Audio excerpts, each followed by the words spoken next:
All right, the topic of this lecture is the ancient Greek underworld. And along with that comes divine figures that are associated with the underworld, notably the god Hades and his bride Persephone. And we'll be encountering these figures also later on in the course, particularly Persephone, as she figures prominently in some specific Greek religious ideas about what happens to you when you die. But I want to start this presentation by dispelling what I take to be some common misconceptions about Hades, both the god and also the place that bears his name. And I think that a lot of these conceptions come from the fact that over time, understandings of kind of the Greek underworld have been merged with maybe what we might call kind of popular Judeo-Christian notions of hell, and so it's because of that it's assumed that that Hades is a god who is evil. He's a satanic type figure because he dwells in the underworld, in that dark and dingy place. And while I think some of that, of course, is warranted, in that the fear of death is something that is something that's shared by all of humanity across time, and Hades is the god of that particular aspect. But by and large, if we really investigate what the Greeks thought about the underworld, and if we look through some of the imagery associated with them, I think we at least get another facet to it, and maybe a better understanding or at least a broader understanding of how the Greeks considered notions of the afterlife. And so I start with this. This is a notable frieze sculpture that shows the two prominent deities of in the underworld. In the background, you can see there is Hades, and then here is Persephone. And like I said, we'll talk more about her, but she is again a young female divine deity, daughter of the goddess Demeter. She is kidnapped by Hades, taken down into the underworld, and is more or less forced to be his bride.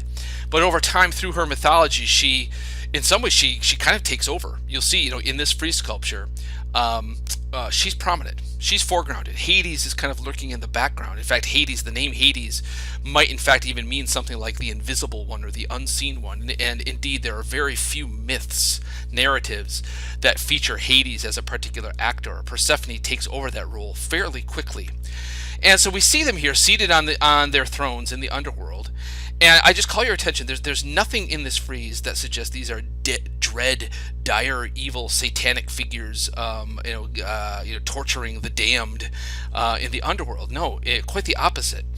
They hold stalks of wheat and other agriculture. They have bowls of seeds as such. They are depicted here as we might call kind of agricultural fertility deities.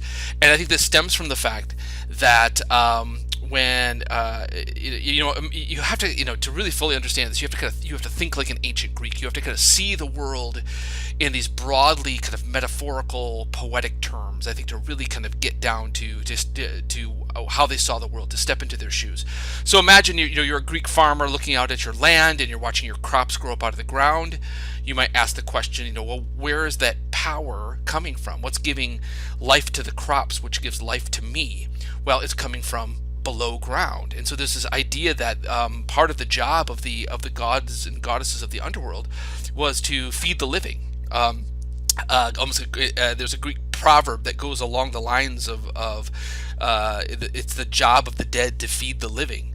And so they represent that power beneath the earth which gives life above it. And so they play this very fundamental and in many ways very positive role for the land of the living. Now you'll notice also Persephone clutches a rooster in her lap here, and there's also a rooster here down beneath her throne. These roosters for the Greeks, the rooster is it's a bird that is a symbol of many different things across cultures. But one of the ways the Greeks used it, that the rooster represents kind of the boundary between death and life, light and dark. If you think about, what does the rooster do when the sun comes up? It crows, the old cock-a-doodle-doo. So they mark that transition point. We call it this liminal point, this in-between point, dark and light, and extend that metaphor. Day and night, extend it further, life and death. And so this rooster represents that boundary, that very important boundary between the land of the living and the land of the dead. And so, to an ancient viewer, they would have seen this rooster and they would have understood, I think, inherently, that not only is it the job of these deities to feed the living in the land above them, but to protect that essential, perhaps the most essential boundary between the land of the living and the land of the dead. So you can see it's a far cry from any kind of cartoonish satanic notion that might have been foisted upon these figures through a kind of maybe a later kind of Judeo-Christian interpretations of these things. So this is a more kind of a grounded Greek view of these figures. So some more art here. Over here we have the figure of Hades. A statue group here. Again, he's one of the big three brothers, and his two brothers are Poseidon and Zeus. So you remember that when the Olympians take over, they more or less divide up the realms of the universe. Zeus gets the sky, the most prominent real estate. Poseidon gets the sea. He's also an earth shaker, so he's kind of an earth god too. But really, goddesses take over the earth part, and then Hades gets draws the short straw, we might say, and gets the underworld. So he's the way he's depicted is typical of his brothers, kind of permanently middle-aged, heavily bearded. Now, another kind of famous detail that many people have heard about in Greek mythology is his dog, Cerberus, who is most notable, but usually depicted as having 3 heads. Now, there too, I think that we might have a slight misconception. The fact that Cerberus has 3 heads makes him, for lack of a better term, creepy. And because he's a 3-headed dog, it makes him demonic. It makes him dangerous. It makes him dread. And I think definitely that there's part of that that's very, very true. You look over here on this face painting here. This is Heracles or Hercules, who has borrowed the dog to accomplish the last of his labors here. He has to, in just as a bit of a foreshadowing, Hercules has to prove his labors to this guy, Eurystheus. And Eurystheus becomes more and more afraid of whatever Herc is going to bring through the door. So he has this giant jar that he can jump into to save himself. So you can see him with his hands up in the air. Oh no!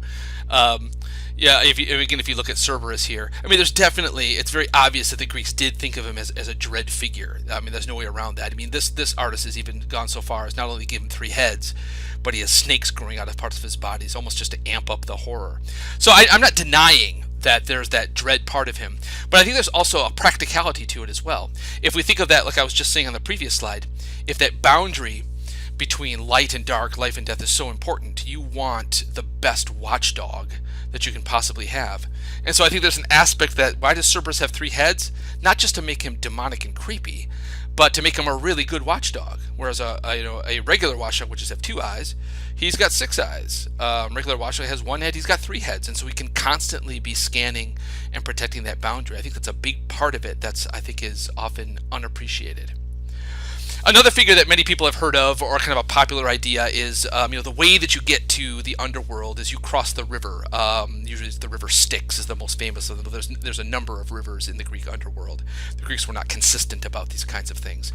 And there too, if you look at kind of later depictions, this is just a cartoon I pulled off the web.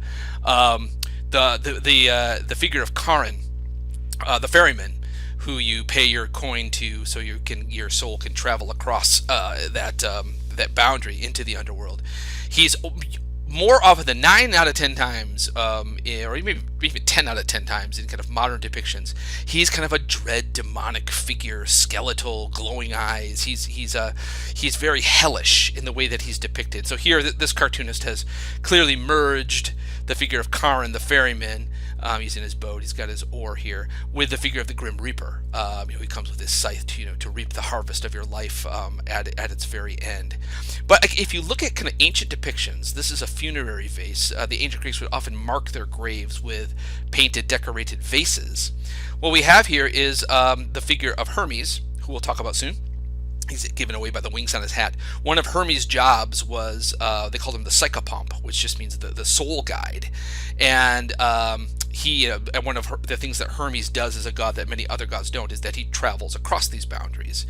And so one of his jobs was to guide the soul of the dead down to the shores of the river Styx and ensure that crossing was made. So here we have in this funeral vase, we have Hermes. He's grabbing the arm of this woman. This is very likely the woman whose grave this marked, and he's taking her to the boat here. And here's Charon. And you can see that, again, there's no skeletal, demonic, kind of satanic imagery associated with him. He's got kind of a ratty cloak on. The cap that he wears marks him as a slave. He's just a guy with a crappy job. But there's nothing about him that would, speak to a kind of cartoony, kind of satanic hell, as is often looked at. So all this together, again, this is not to say that the Greeks didn't fear death. Every culture has feared death.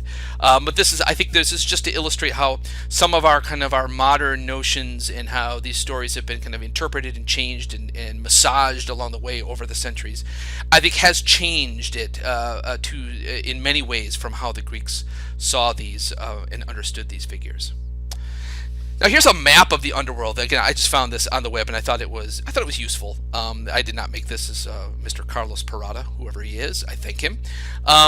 And this is also, I don't want to suggest that you look at this map and what follows, that this is what all Greeks believed. Like I said, I think earlier in this lecture, the Greeks were not consistent about these things. They did not have a consistent theology across the board. Cultures that have a polytheistic system with many gods don't have consistent theologies almost by default. Cultures that adhere to a monotheistic expression of divinity don't have consistent theologies, and the Greeks were no exceptions. And so it's always important to recognize that and tip our cap to how much we simply don't know. But what we do have are a number of stories, and so I think we have kind of a broad suggestion about a number of ideas about what the underworld was like. And so Homer gives us one of these first ones. Odysseus comes, as we learn in book 11. Odysseus doesn't enter into the underworld, but he comes to the edge and he makes that sacrifice and he slits the throat of the ram, and then the ghosts come to him and they drink the blood and they're able to converse with him. And this is where he meets all of these people from his past, and this is where he meets Tiresias, the blind prophet, who tells him the next step towards getting home and the like. But for Homer, the underworld was kind of this shadowy, unknowable place which Odysseus just gets a little bit of a glimpse into without getting kind of a grand tour of it. You'll see that Mr. Parada here has kind of depicted a number of these rivers that are often mentioned in kind of Greek underworld stories. Styx is the most famous of them. Styx in ancient Greek just means hate. And so speaking of words that suggest something hellish, hate, not a very doesn't seem to predict happiness on the other side of it. Other rivers that show up, Phlegathon, which means something like being kind of mournful, Cocytus, the bubbling, boiling place, Acheron, the sharp, dangerous place flowing together. So this is just kind of an idea that tries to merge a number of these ideas. Now later on, when the Romans get a hold of this kind of mythology, they expand it. And so, again, if you know something about kind of the broader kind of aspects of ancient Greek culture, ancient Roman culture, the Romans were the great builders, the Romans were the great organizers. And so it might not surprise us then that the Roman underworld is kind of like a department store. It's much more laid out. It's much more distinct. And there's a famous legend that the Romans told about their own origins, which involved the figure of Aeneas. And Aeneas he shows up in Greek legend. He actually shows up in Homer's Iliad. He's a Trojan warrior. And there were legends that Aeneas was one of the very few Trojans who would escape Troy. And there was a prophecy about Aeneas that he would be destined to found a new Troy somewhere in the west. And the Romans seized upon that prophecy that lingered there in the legends and says, well, that new Troy, that must be us. And so they linked their own mythology to the ancient Greek narratives, which they were so enamored with. And so, long story short, one of the adventures that Aeneas goes on in his own journeys is that he's called upon, just like Odysseus is called upon to consult Tiresias, Aeneas has to find the spirit of his dead father in the underworld. And so Aeneas actually gets in the boat with Charon, crosses Styx, and enters into the underworld. And we get kind of this Roman tour of the underworld. And he gets to a point where on the left he sees Tartarus, which is a kind of Romanized hell.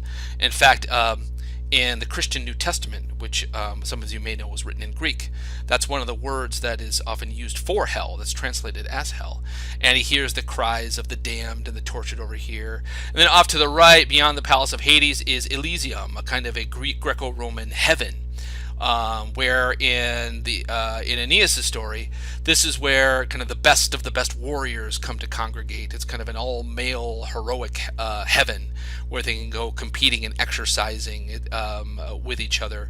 And beyond that, as you'll read in the Powell text, there were other stories where after a certain amount of time, maybe 1,000 years in Elysium, the spirits would drink from the river Lethe, which means forgetfulness, to forget, and they would be reincarnated back into the upper world. And we tend to kind of associate reincarnation as an Eastern idea from a Western viewpoint, but it's right there in Plato himself.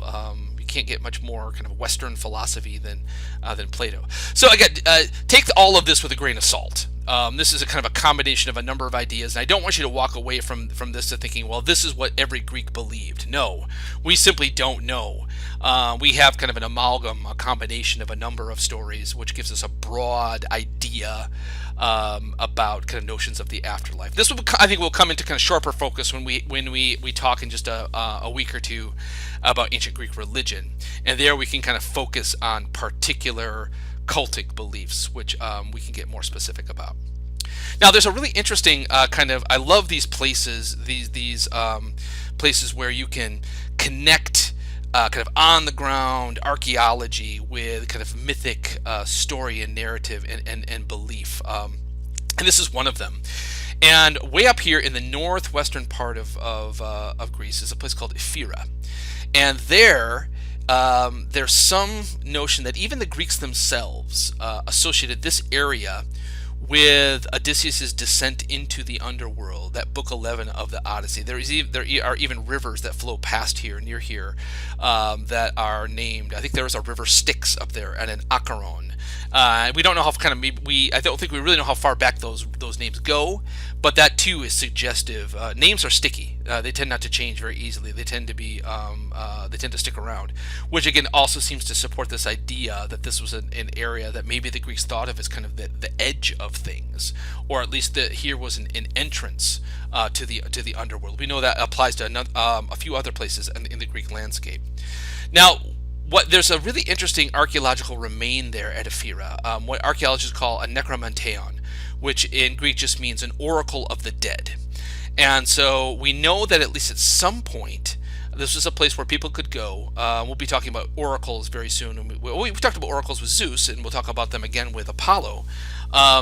But there were also oracles where you could consult the dead, maybe the spirit of a dead relative or a dead wise person or something. And this seems to have been a very important one of them.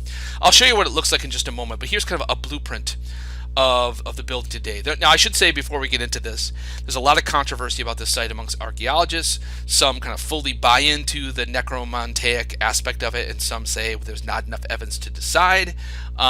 So keep that in mind as we go through this. But the suggested kind of recreation of the consultation of the oracle might have gone something like this. You would have entered the building on this side, and you would have entered this, and what we surmise into complete darkness. And we know that this was kind of a part of kind of meeting the gods or consulting the spirit world. One of the things that often happens in these rituals is you have to disorient yourself. It's almost like you have to lose your place, lose your grounding in the real world, in the living world, to get yourself into a state of mind, into a state of being where you can meet, the other. And this building seems to have been designed to do that. And so you enter into darkness, and you turn this corner, and it's this area that's again, archaeologists have debated about it, but those who argue for that this was an oracle of the dead say this is a little labyrinth down here, this little maze, again, that would have been completely covered in darkness in antiquity. And the idea seems to be you disorient yourself, you kind of lose your bearing, you don't know which way you're facing as you feel your way through this little maze. And then you enter into the main sanctuary, and it's back here at the edge of this room where archaeologists have found what seem to be kind of ritual, sacrificial, magical artifacts which may have been used in the consultation of the dead. So from there you can see it's not that much of a jump to kind of associate this place with the spot where Odysseus came and made his sacrifice. And so was this Nekromanteion built over this spot because of those associations with Odysseus. And the Greeks themselves, historically speaking, carried on this tradition of consulting this dead in this strange little sanctuary. So here's what it looks like today from the outside. There are the remains of a church there. I think this church dates back to maybe the 9th or the 10th century AD. As so often happened is in many of these places where there were kind of ancient, pre-Christian, pagan polytheistic sanctuaries, when these lands became Christianized, in some cases, yes, there were Christians who knocked the temples down, burned them, destroyed them. But in other times, it's almost as if the later wave of Christians said, well, the ancients considered this sanctified. They considered it holy. We will too.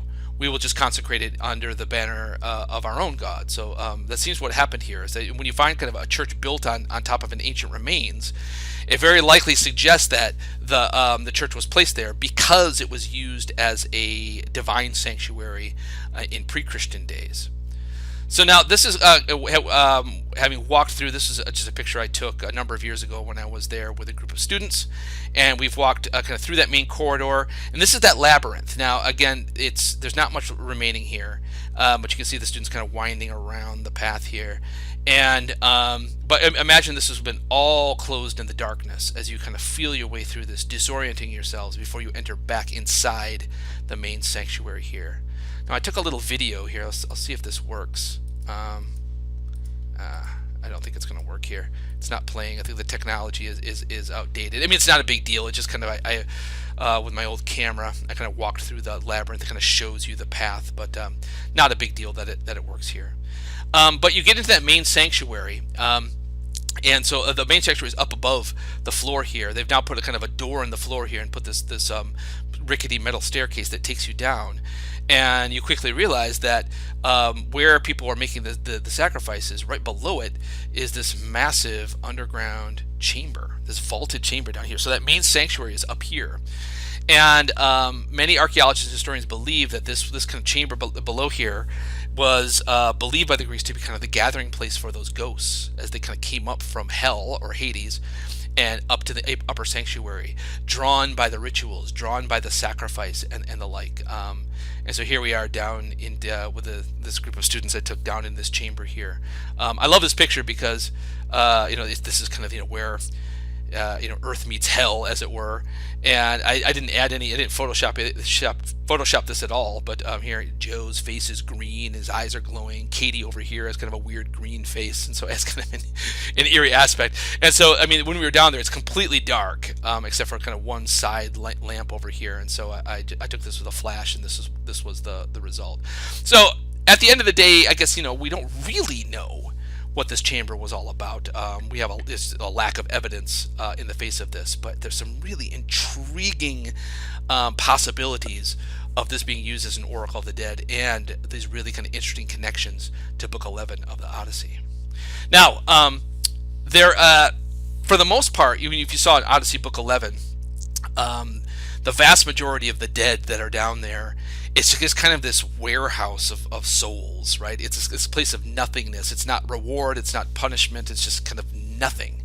If you'll remember that, what I think is a really key scene is when Odysseus meets Achilles, and Odysseus simply assumes, he says something to Achilles like, "You are the greatest warrior that ever lived, and nobody was more respected than you, Achilles." And he says something, so don't lament your death at all.